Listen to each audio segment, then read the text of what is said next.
महिलाएं पोछा लगाते वक्त बाल्टी में डाल दें। ये 3 चमत्कारी चीजें गरीबी आपके घर से हमेशा के लिए चली जाएगी। जानने से पहले माता लक्ष्मी को घर में बुलाना चाहते हैं? कमेंट में जय लक्ष्मी माता जरूर लिखें। नंबर 3, पोछा लगाते वक्त बाल्टी में 2 चुटकी नमक मिलाकर पोछा लगाने से सभी प्रकार के वास्तु दोष दूर हो जाते हैं। यदि आप रोजाना नमक के पानी का पोछा नहीं लगा पा रही हैं, तो हफ्ते में 1-2 बार ऐसा करें। इससे आपके घर की सारी नकारात्मक ऊर्जा खत्म हो जाएगी। इस बात का ध्यान रखें कि आप गुरुवार के दिन घर में नमक का पानी का पोछा बिल्कुल न लगाएं। नंबर 2, पोछा लगाते वक्त बाल्टी में 1 चुटकी हल्दी मिलाकर पोछा लगाने से जीवन की सारी परेशानी घर से कोसों दूर भाग जाती है। नंबर 1, पोछा लगाते वक्त बाल्टी में पीले रंग के राई के कुछ दाने मिलाकर सफाई करने से लक्ष्मी माता तुरंत उस घर में खींची चली आती है। और बहुत से ऐसे लोग हैं जो इन सभी बातों को नहीं जानते, उनके पास ये वीडियो जरूर शेयर। जैसे ही स्नान करके आप वापस आए, सबसे पहले सिंदूर लगाना चाहिए, जो भारतीय संस्कृति में जो बताया गया है प्यारे। लेकिन हम लोग क्या करते हैं, पहले स्वयं का श्रृंगार करते हैं, पहले बढ़िया बाल बना लेते हैं, बढ़िया श्रृंगार करके फिर लास्ट में सबसे अंत में सिंदूर लगाते हैं। गलत करते हो आप लोग। मांग कभी भी सूना नहीं रखना चाहिए। यदि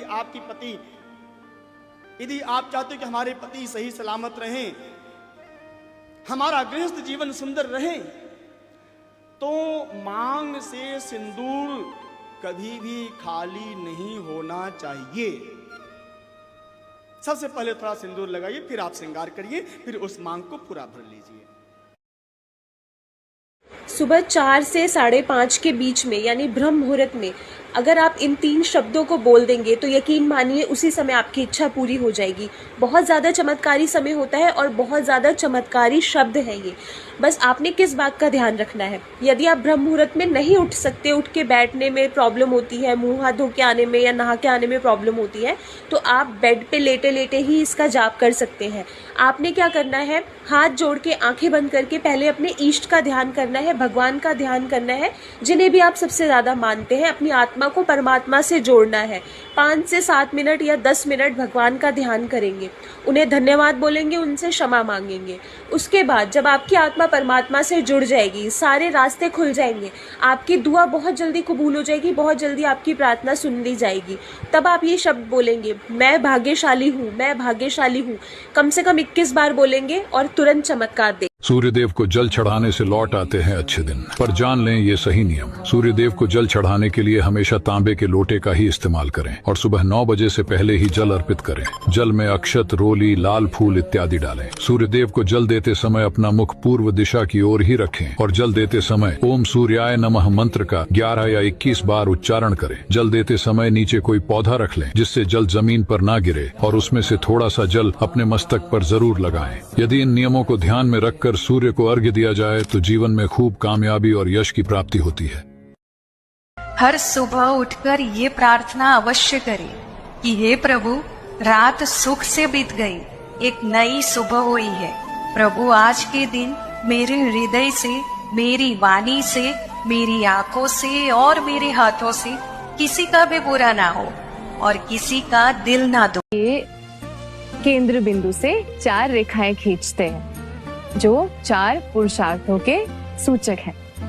ये धर्म, ये अर्थ, कर्म और ये मोक्ष। स्मरण, इन्हें बाहर से भीतर की ओर ही खींचते हैं। अब दक्षिण से वाम की ओर ये 4 मुक्तियों की कामनाओं की रेखाएं खींचते हैं। ये है सालोक्य, अर्थात भगवान के लोक में रहना। ये है सामीप्य, अर्थात भगवान के समीप रहना। ये है सारूप्य, अर्थात भगवान के रूप में एकाग्र हो जाना। और ये है सायुज्य, अर्थात भगवान से जुड़ना। और इन चारों रेखाओं के अंत में ये अंतकरण की रेखाएं बनाते हैं, जो है मन, बुद्धि, अहंकार और चेतना। ये इन चारों का प्रतीक है और फिर भक्ति के 4 गुणों को बिंदुओं के रूप में दर्शाते हैं। ये है श्रद्धा, विश्वास, प्रेम और समर्पण। और बन गया पत्नी को जवान रखने के अचूक उपाय। नंबर 1, अपनी पत्नी को गर्म दूध के साथ जलेबी खिलाएं। ऐसा करने से त्वचा में निखार बना रहता है। नंबर 2, पत्नी को चांदी की पायल की कई सारी जोड़ी लाकर दें ताकि वो हमेशा चांदी की पायल पहनती रहे। इससे हड्डियां मजबूत होती है। नंबर 3, साल में कम से कम पत्नी को एक बार 7 दिनों के टूर पर जरूर लेकर जाएं। नंबर 4, रात को सही समय पर घर पहुंच जाएं और पत्नी के साथ खाना खाएं। वो हमेशा खुश रहेगी। नंबर 5, पत्नी को कभी भी नाराज ना होने दें।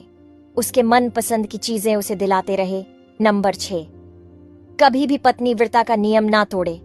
ये उपाय बाकी के सभी उपायों से कारगर सिद्ध होगा। आपको हमारी बात कैसी लगी कमेंट बॉक्स में। जहां पति पत्नी में आपस में झगड़ा हो रहा हो, बहुत क्लेश रहता हो, बहुत ज्यादा, दोनों एक दूसरे का मुंह देखना पसंद ना करें, दोनों एक दूसरे के सामने ना आए, इतना क्रोध जिस पति पत्नी के आपस में रहता हो, अगर पत्नी एक सिंदूरा अगर शंकर जी के मंदिर से पार्वती जी को टच कर कर, पार्वती जी का स्पर्श कराकर सिंदूर उसमें भरकर उस सिंदूरे को अगर अपनी अलमारी में रख लेती है, जहां तैयार होती है उस अलमारी में रख ले, और भले वो मांग में लगा रही कि ना लगा रही, थोड़ा बहुत भी लगाया तो ठीक है, ना लगाए तो अलमारी में अगर रख भी ले, 20-22 दिन के अंदर हमको पत्र लिखकर बताना कि उसकी लड़ाई झगड़ा कम हुआ कि नहीं हुआ, उसका आपस में मेल बढ़ा कि नहीं।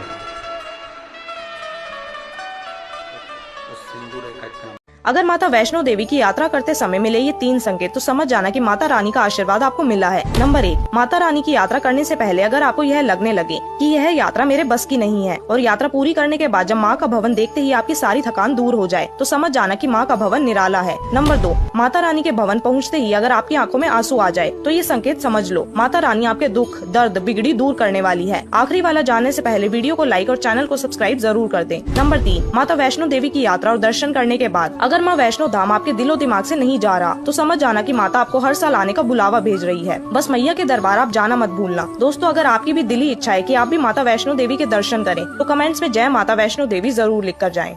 झाड़ू के 5 नियम। नंबर 1, घर में नई झाड़ू लाने के लिए हमेशा शनिवार का दिन ही शुभ माना जाता है। नंबर 2, पुरानी झाड़ू कभी भी एकादशी, गुरुवार या शुक्रवार के दिन बाहर ना फेंके। नंबर 3, 2 झाड़ू एक साथ ना रखें। नंबर 4, कभी भी घर के किसी सदस्य के बाहर जाने के तुरंत बाद झाड़ू नहीं लगाना चाहिए। नंबर 5, काम हो जाने के बाद झाड़ू ऐसी जगह रखें जहां दूसरों की नजर ना पड़े और ना किसी का पैर लगे।